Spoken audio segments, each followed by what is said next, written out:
Bismillahirrahmanirrahim. Assalamualaikum warahmatullahi wabarakatuh. Alhamdulillahirabbil alamin.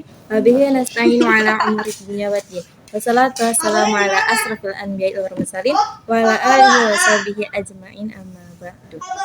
Segala puja dan puji syukur Tuhan semesta alam yang senantiasa memberikan rahmatnya, hidayahnya, serta inayahnya, dan telah memberikan begitu banyak nikmat, yaitu nikmat Islam, iman, dan nikmat sehat walafiat, sehingga kita masih dipertemukan oleh Allah Subhanahu wa Ta'ala pada Ramadan tahun ini.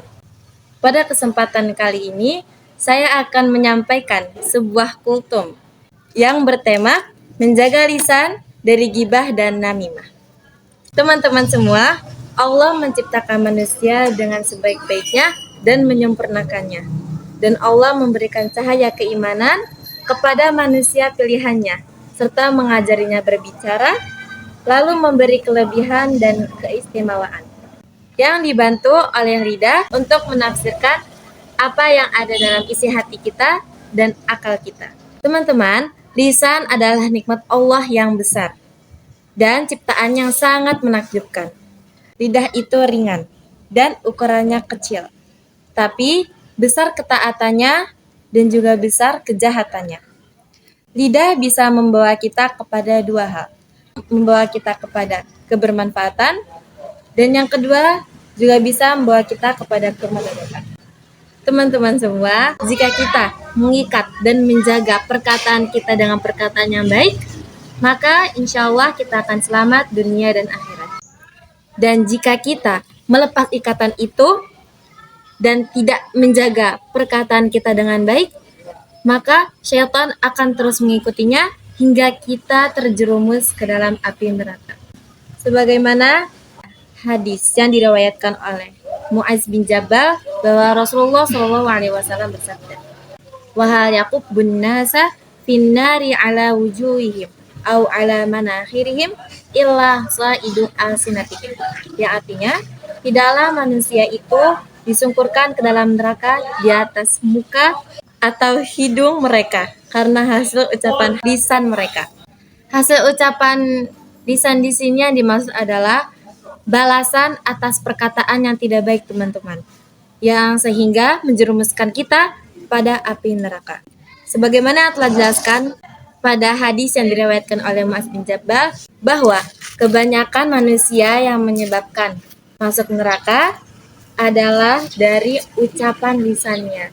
Maka dari itu, teman-teman, menjaga lisan itu sangat amat penting. Amat penting kita perhatikan bahwa perkataan yang buruk itu tidak dibolehkan oleh Islam.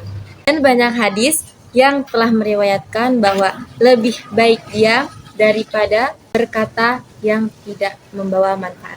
Sebagaimana yang diriwayatkan Imam Bukhari dan Muslim dari Abu Hurairah radhiyallahu anhu bahwasanya Rasulullah shallallahu alaihi wasallam bersabda, "Man kana yu'minu billahi wal yawmil akhir falyaqul khairan aw liyasmut." Barang siapa yang beriman kepada Allah dan hari akhir, maka hendaklah ia berkata baik atau diam. Teman-teman semua, bulan suci Ramadan ibadah utamanya adalah berpuasa. Umat Islam dianjurkan untuk menjauhi larangan-larangan Allah.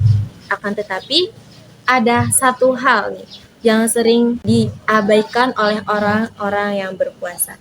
Apa sih itu, teman-teman?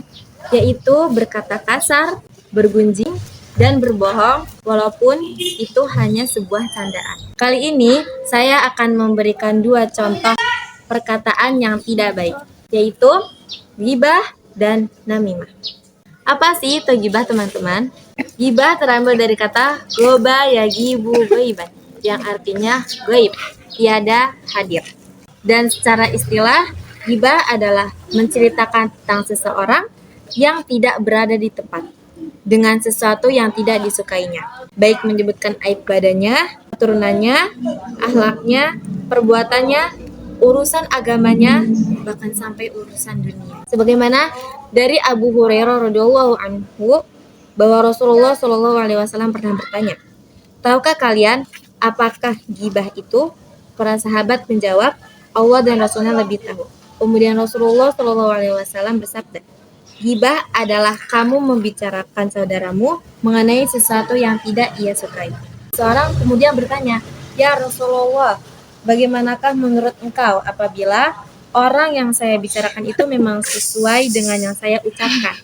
Kemudian Rasulullah bersabda, "Apabila benar apa yang kamu bicarakan itu ada padanya, maka berarti kamu telah mengunjingnya atau membicarakannya. Dan jika yang kamu bicarakan itu tidak ada padanya, maka kamu telah memfitnah."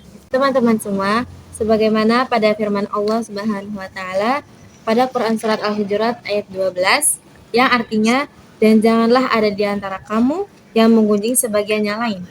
Apakah ada di antara kamu yang suka memakan daging saudaranya yang sudah mati? Tentu kamu merasa jijik. Dan bertakwalah kepada Allah, sesungguhnya Allah Maha penerima taubat, Maha penyayang." Dan dalam firman ini kita dapat menyimpulkan bahwa janganlah saling membicarakan di belakang yang lain dengan hal menjelekannya. Allah telah memberi perumpamaan bagi gibah yang berbunyi, "Ayuhibbu ahadukum ayyaqula lahma akhihi maita." Apakah di antara kamu yang suka memakan daging saudaranya yang sudah mati? Sudah jelas bahwa penyebutan kita terhadap keburukan saudara kita di belakang sama saja dengan memakan dagingnya. Sedangkan dia sudah mati tidak merasakan hal itu. Dan ayat ini juga mengisyaratkan kita bahwa kehormatan seorang manusia seperti dagingnya. Dan gibah termasuk dosa besar, teman-teman. Selanjutnya yaitu namimah. Namimah terambil dari kata nama yanimu naman, yang artinya mengeluarkan berita dengan jalan menghasut. Secara istilah, menceritakan suatu ucapan di antara manusia dengan maksud merusak dan menimbulkan permusuhan serta kebencian. Teman-teman semua, orang yang melakukan perbuatan namimah atau adu domba ini dijamin tidak akan masuk surga oleh Allah Subhanahu wa taala. Sebagaimana dari Hudzaifah radhiyallahu anhu bahwa Rasulullah shallallahu alaihi wasallam bersabda, "La yadkhulul jannata namamun." Tidak akan masuk surga orang yang suka mengadu domba. Namimah adalah akhlak yang tercela karena merupakan pemicu fitnah, pemutus hubungan, menanamkan dendam, pemecah belah persatuan antara saudara dengan saudara yang lain. Namimah itu adalah orang yang mengadukan perkataan orang lain kepada orang yang dibicarakan. Seperti si fulan berbicara tentangmu seperti ini dan seperti ini. Namimah tidak hanya dalam perkataan teman-teman, tapi bisa juga dalam tulisan, kode, ataupun isyarat. Kecuali dalam cerita itu mengandung manfaat untuk seorang muslim dan mencegah dari maksiat. Faktor pendorong namimah itu ada dua, teman-teman. Yang pertama yaitu maksud buruk kepada orang yang diceritakan. Yang kedua menampakkan rasa senang terhadap orang yang diberi cerita atau hal yang tidak berguna. Bagaimana sih jika kita mendapatkan teman yang melakukan namimah atau adu domba? Ada 6 perkara. Pertama, tidak membenarkan pelaku namimah karena pelaku namimah adalah orang fasik. Sebagaimana pada Quran surat Al-Hujurat ayat 6. Dan yang kedua yaitu menasehatinya. Yang ketiga, kita boleh marah tapi karena Allah Ta'ala. Karena perbuatan namimah ini dibenci oleh Allah Subhanahu wa Ta'ala. Yang keempat, jangan berburuk sangka kepada saudara kita atau orang yang dibicarakan. Dan yang kelima, jangan terpancing untuk mencari kesalahan-kesalahannya.